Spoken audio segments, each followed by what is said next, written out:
daara Alima maa ngi leen nuyuwaat ba di leen siyaar loolu ngeen gis noonu muy tegtale ne Xosiyone yi mooy dem ci Al Jazeera mu am vidéo bi muy am lu muy tegtale wiise goo xam wiise nañ ko bato bi ñuy wax Tutur daa boto ci compagnie wala société américaine bi ñuy wax Everland Shipping Co. SA ñu attaqué ko ci ñaari looto yoo xam attaque la daañu koy labal loolu nag mooy li nga xam moom te nag li nga xam moom Xosiyone yi wax di Al Jazeera génn vidéo bi société bi da koo dàq waaw te moom dafa waxoon ne kan moom du duggati ci xeeti port yi jëm Palestine ak yu mel noonu dootu produire noonu yoo xam ne Israël du leen produire ci dara waaye nag loolu yaakaar naa ne bu ngeen gisee vidéo bi dañu xam ne loolu moom leer na daal la dus la amoon léegi nag kon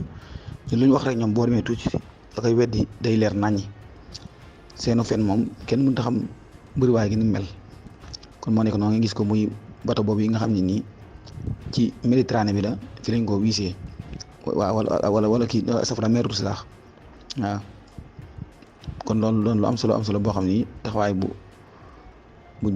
jara kii la bu jara sëlier la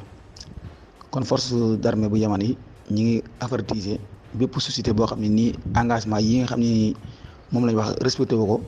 naa xam ne yow cible nga bu légitime la kon loolu mooy li nga xam ne moom moo am kon daal yéen a gis no bata baa ngi noonu Al Jazeera moo am vidéo bi te yaakaar naa ne weddi moo gis bokku ci kon moo nekk noonu ñi nga xam ñoo yoroon bata boobu ñu wax Tutur wax nañ ci conférence presse boobu nga xam moom lañu amal noonu ñun daal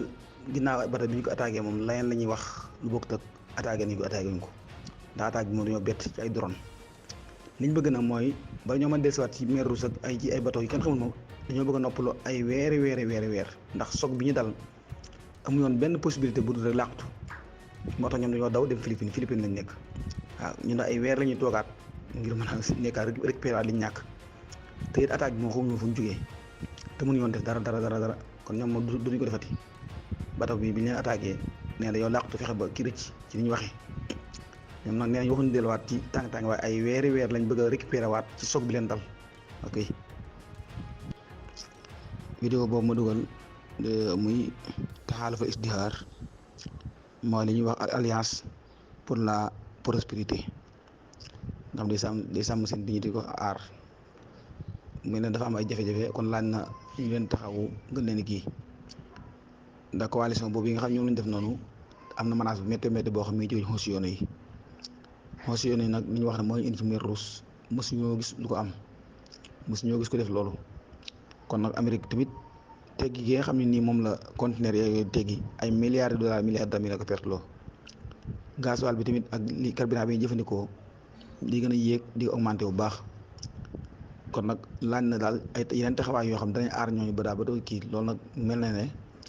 coût bi moom élevé na bu baax a baax ndax Xosiyone yi mu mel ne seen taxawaay kenn nattableetut ban impact li indi ci àddina bi ci commerce bi ñu ngi leen siyaar ba di jégalu lépp